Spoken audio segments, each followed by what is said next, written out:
สวัสดีทุกคนยินดีต้อนรับทุกคนเข้าสู่ช่องของพิซซ่าและลังสารเด้อกิ๊กจะพาทุกคนออกไปหาน้องออโต้แล้วทุกคนเอาไปลิ้นน้องออโต้แป๊บนึงไปซื้อเครื่องพร้อมทุกคนนึงที่ไปซื้อมีตัดเล็บเพราะว่าหาในอู่ค่ายมีตัดเล็บแล้วสิไปด้วยส่วนในอู่นำทุกคนสิไปเก็บหอมกินน้ำเดี๋ยวกิ๊กจะพาทุกคนออกไปหาน้องออโต้กันออกไปลิ้นทางแดงเนาะทุกคนเนาะเพราะว่าพอได้ไป1 อาทิตย์ละมั้งนั่นบอกว่าประมาณนี้แหละเพราะว่ากิ๊กมักจะไปเมื่อวันเสาร์วันอาทิตย์บ่วันเสาร์วันอาทิตย์กะศุกร์เสาร์อาทิตย์เนาะเพราะว่าบ่ได้ไปเรียนเพิ่มจริงๆเลยไป หรือว่าไปต่อสู้ประมาณนี้เดี๋ยวพี่พาทุกคนไปเล่นน้ำออโต้กันเด้อไอออโต้ปามิตัดอันเท่าไหร่นี่15บทุกอันว่ะเมื่อกี้ที่ซื้อมิตัดเล็บคนออโต้บไหวกับเล็บเตียนออโต้คือบ่ไปในบ้านกับประจันบอกกับตู้จันโตอยู่นั่นแม่ออโต้ไฮฮะกันแล้ววันนี้บุเดียวบุได้ไฮบ่โตให้เดี๋ยวอยู่คอให้เดี๋ยวอยู่คอกันมาเจ๊อันน้ำเบิ่งหาใช่โอเคจ้ะออโต้ไปเฮ็ดสวนผักของมื้อเช้านี่แม่นบ่เดี๋ยวมันลูกนอนมาแล้วแม่มันเฮ็ดเบียกเจ๊แล้วก็ไปพดพักโตไปเฮ็ดเบี้ยบ่เดี๋ยวนี้ยังมาได้พดพักป้าไปเฮ็ดผักไปไปเฮ็ดผักไปตัวไปเบิ่งสวนแม่ป้าไปแม่โตไปใส่แม่นบ่ป้าเฝ้าหานวันนี้โอ้ยอยากได้ทุ่งตีนอีกเด้เนาะซื้ออีกก่อน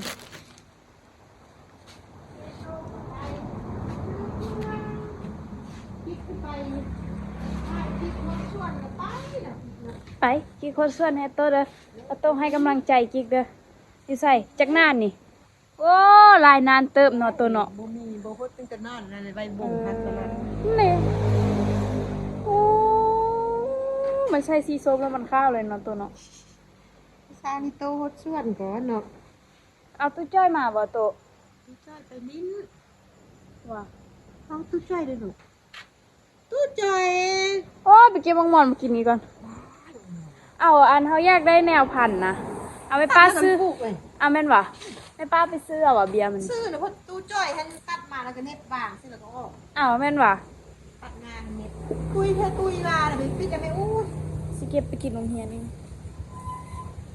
โอ้ไพ่มาโตมันจะกินน้ำไม่ป้า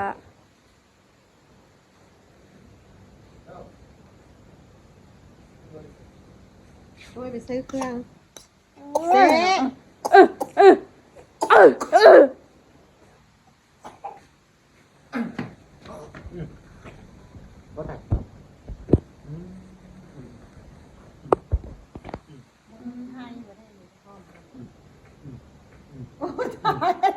เนี่ยสวยโตแด่ยังข้าวยังข้าวอีกยังข้าว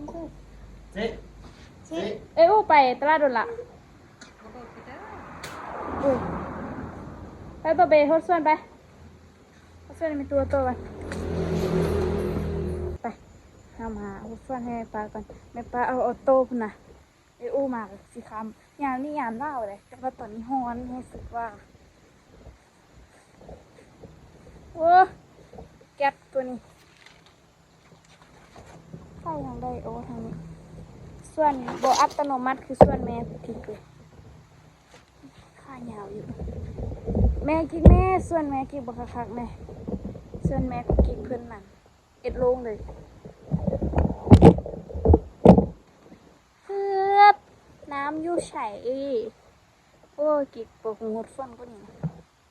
ปลาหยาวมาพี่นานพักเพื่อนนะเอาละน้ำนี่ใส่วะเอาน้ำอยู่นี่วะหรือวันไหนได้โอ้น้ำอยู่คุณไปเดี๋ยวเราลองหดพักก่อนมื้อหน้าสิไปหดพักอยู่ส่วนอีแม่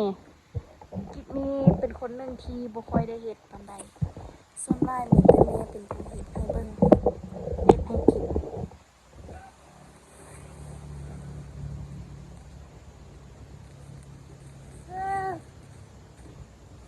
แม่กิ๊กนั้นบ่มักให้กูบ่อยากให้อีกิ๊กเฮ็ดเวียกหนักเลยเพิ่นเลยเฮ็ดทุกอย่าง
ฮ้ยเนียนพักอยู่กองนี้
หนักสุดท้ายอะทุกคน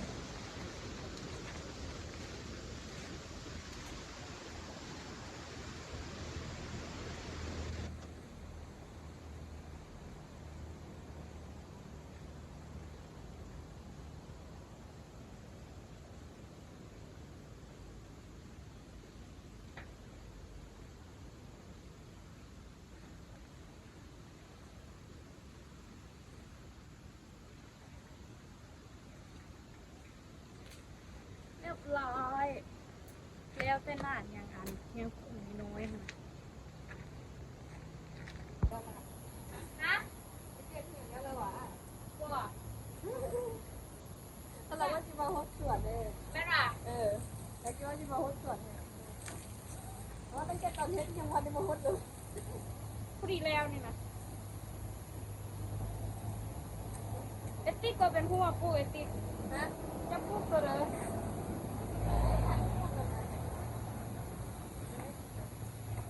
ไม่จากตัวนี้เด็กผมบัวแล้วก็ผมโบทับปักอะไร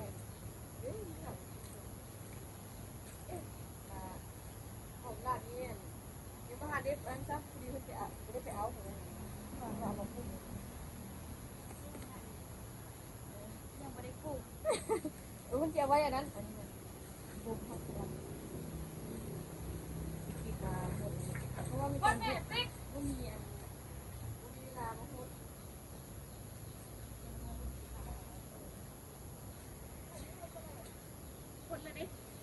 ยังได้ยังคุ้มอันนี้นะ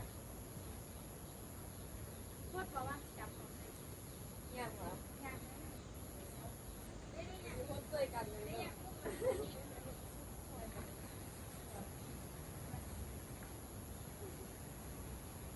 ที่มาโคตรต้องเรียนจริงๆว่าแล้วนะแกคงมีเวลาเห็นเป็นปลาออโต้อยู่ไปกินแล้วมาโคตรด้วยมาสองคนมาดิมาไล่โคตรตัวพอดีเขาหดแล้วนะ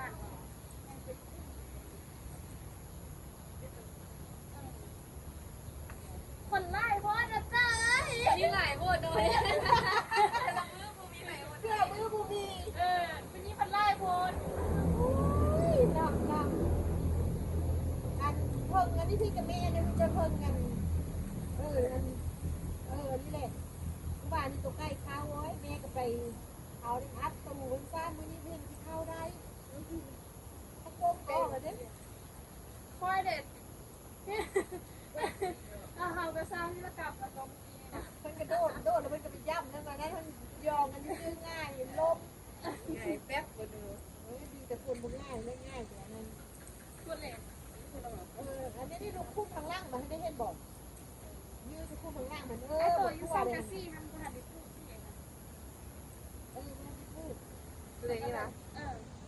มันเป็นการมันพูดเป็นโลก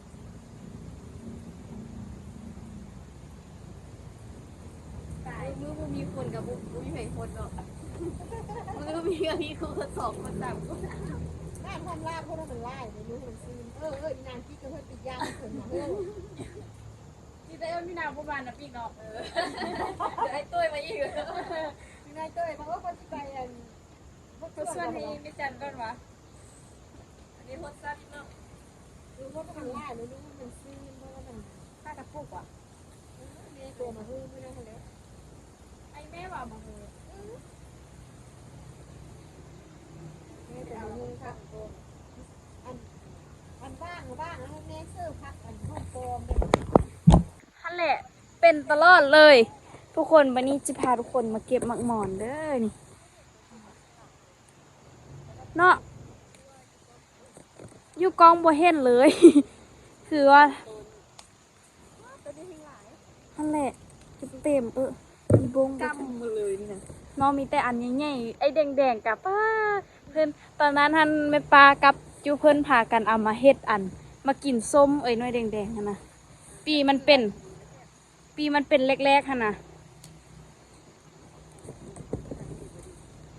ฮะใครง่ายๆนะอันนั้นจะไปบีบก้นมันคือเห่าหั่นแหละเหียนก็ต้องปากดำก่อนมื้อนั้นเฮาเอาไปกินนงเหียนมื้อไอ้ตุ๊กมากินแกงนอกหั่นนะป้าพกไปเลยนะมึงไหมโอ้เอาหมอนนี่วะมันแซ่บมันหวานเนาะจนเต็มต้นเลยไอ้อู้มาถ่ายคลิปหมักหมอนไม่เห็นหมักหมอนซะแล้ว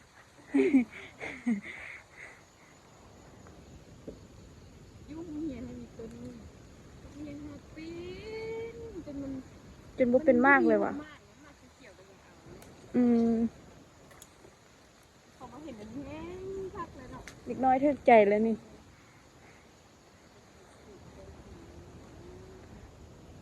ไอ้ติ๊กซ่อนไอ้ติ๊กอันนั้นวะไอ้ติ๊กยุ่งเหียนเลยวะเอาซ่อนห้องเด้อแดดจะซ่อนวิสาอันเด้อไอ้ติ๊ก พัทลาว่าได้พอดีเดี๋ยวปากติด โอ้โอ้ลายวิสาเนาะป้าโตเป็นคนพิเศษติ๊กเป็นคนพิเศษโอ้คักสุดเนาะแต่งบุซ่อนกันเนาะป้าบึงไหมเต็มเลยป้าสาดมาไล่บึงไหมไล่แท้ไล่หวะกำไล่เพิ่นบ่แซ่บเบ็ดติกหวานโพดมึงไหมทุกคนมึงด้วยมันไหมเนาะอยากลองกินปั้นหมักไม้สดเบิ่งนี่ป ปั้นมันสดๆอู้น่าจะมีแหละ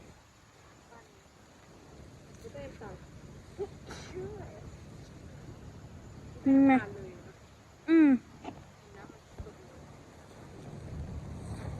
ปั่นซื้อเพื่อสุขภาพ หรือวันอันแม่นว่าฮึบไม่เพื่อจมห้าวะ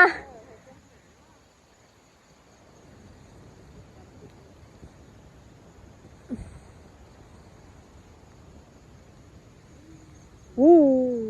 มือเริ่มดำแล้ว มือเจ้าดำแล้วว่ะติ๊ก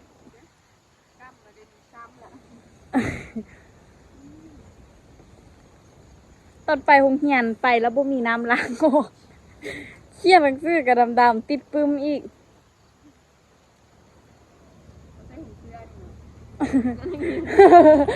ย้อยปานนั้นน่ะยุ่งเหียนหันกระเจ้าก็มีกฎระเบียบบ่ติ๊กบ่ให้เอาโทรศัพท์ไปหั่นน่ะโอ้เขาก็เอาไปอยู่อะโอ้ทรงผมเด้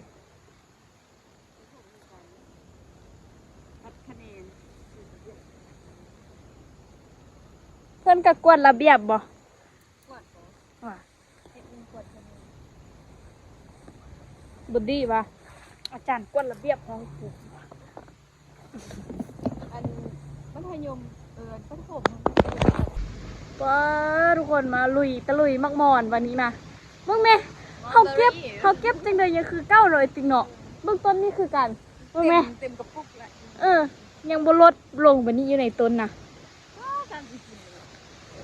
อู้นี่ชิมกันหวานเจี๊ยบเฮ็ดน้ำมันคือสิแซ่บอยู่บิงซุนให้มันติดคิ้วหน่อยนึงเว้ยบิงซุนส้มตัวนี้เนาะนี่เขาไปกินยุ่งเหียนมื้อนี้คักมือไหมเป็นฆาตกรป้าเมื่อกี้น้องมือเราแหงละพวกมือติ๊กแหงโง่ทุกคนเมื่อกี้เก็บค่อยๆเลยไอ้ติ๊กคือสิเก็บแหงเนาะฮะ ใจตรงกัน เจตรงกัน ไอเต้ยกำลังซีโคตรแดนเนาะ นี่ไอ้ติ๊กกล้องไอ้นี่นำมาเก็บนะ คนว่างหลาย อู้มึงเจออีเมมึงไหมมันตกเสือกๆเลยคักขนาดเนาะได้ไอ้ติ๊ก ฮะ สิฮอดภาคกว่า ผู้ใดไม่ทำบอกโอ้ซีเจ้าก็จะงง ไปเก็บต่อกันทุกคนเอาไปกินมื้อเฮียนไอ้ฮาวายูนำออโต้สมส้มตีเมียยิงกันหัวออโต้เมื่อกี้นี่นะทุกคนเอ้ยตอนนี้เพิ่นกำลังซ้ำพาร์ทกันอยู่ข้างล่างนี่ทุกคนเพิ่นกำลังพากันถ่ายคลิปแต่ออโต้มันนี่น้ำยุ่งกันหัวออโต้อยู่ใส่เบ้ตบยุ่งได้ไหมออโต้กับตบยุ่งได้ไหมทำไมทุกคนมันขันตบยุ่งโอ้ยที่เก่าให้เด้อมาทุกคนเดี๋ยวคลิปวิดีโอนี้คลิปไปก่อนทุกคนว้ายวิวงามๆเต้ยยิ้มดู